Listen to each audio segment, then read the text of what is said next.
보톡스에 대해서 심층 토크를 해보려고 합니다. 이마로 눈을 뜨는데 이마를 잡아버리면 눈이 잘 안 떠지잖아요. 스킨 보톡스처럼 얇게 놔드리죠. 꼭 맞기를 권해드리고 있습니다.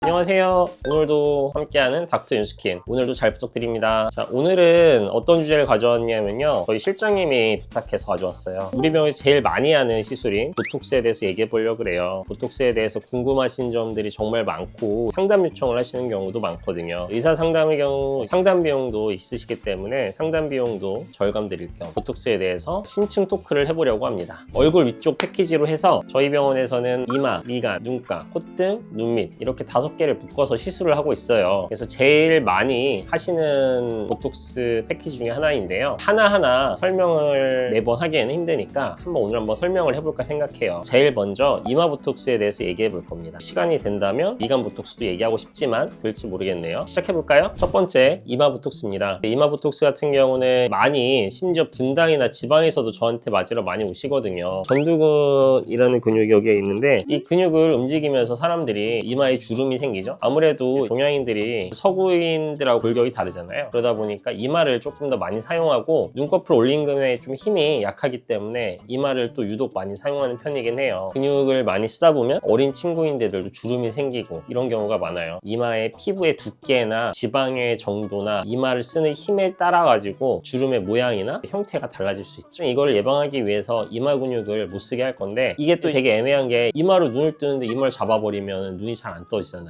그러다 보니까 눈이 하고 나서 안검하수처럼 너무 답답하다, 힘들다 이렇게 말씀하시는 분들이 많아요. 어떤 방향으로 근육을 많이 쓰는지, 이마의 골격의 형태에 따라서도 근육을 쓰는 형태가 다들 다르고 주름이 생기는 형태가 달라요. 저 같은 경우는 최대한 근육이 불편하지 않고 평상시에 눈을 자연스럽게 뜰 정도, 제가 지금 자연스럽게 뜨고 있거든요. 근데 이렇게 눈 크게 뜨고 이렇게 하는데 이런 표정을 많이 쓰진 않고 평소에 항상 많이 뜨는 표정을 그 정도로는 항상 유지할 수 있도록 보톡스를 놓고, 아래쪽 같은 경우는 좀 불편하시면 스킨 보톡스처럼 얇게 놔드리죠. 강하게 잡히지 않고 주름을 살짝 펴질 수 있게. 주름이 너무 깊으신 분들 같은 경우는 흉투처럼 있으신 분들 있잖아요. 그런 분들 같은 경우는 주름 보톡스를 딱히 놓진 않는데, 피부 얇으신 분들, 이런 분들 같은 경우는 밑에 스킨으로 같이 깔아주면 눈도 답답하지 않죠. 아무래도 근데 항상 처음 맞으시거나 이마를 완전히 쓰시는 분들 같은 경우는 답답할 수밖에 없어요. 그렇게 움직이시는 분들 같은 경우는 조금만 강하게 잡거나 아니면 조금만 아래로 잡아도 항상 눈을 뜰 때 이마를 쓰기 때문에 아무래도 좀 답답하실 수밖에 없죠. 머리도 아프고 눈도 답답하고 눈도 붓는 경우도 있고, 이쪽에도 림프액이나 저류 때문에 아침에 일하면 유독 부으시는 분들도 계세요. 미간과 콧등 보톡스는 같이 설명을 하는 게 제일 좋을 것 같아요. 인상을 쓰면서 주름이 깊게 잡히고 이게 계속 반복된 손상으로 주름이 생기다 보니 인상이 되게 나빠 보여요. 인상을 좀 좌우할 수 있는 중요한 요인이기 때문에 꼭 맞기를 권해드리고 있습니다. 아무래도 미간 근육의 크기나 이런 게 조금 사람마다 다르고 커지는 정도 다르기 때문에 그런 경우가 발생한다면 이마나 눈썹 위에 살짝 같이 병행을 해서 맞는 것을 추천드리고 있습니다. 같이 동시에 잡아야만 미간은 잘 잡을 수가 있고, 가루주름이 좀 있으시다면 허니라인을 좀 없애기 위해서 미간과 콧등을 같이 맞으라고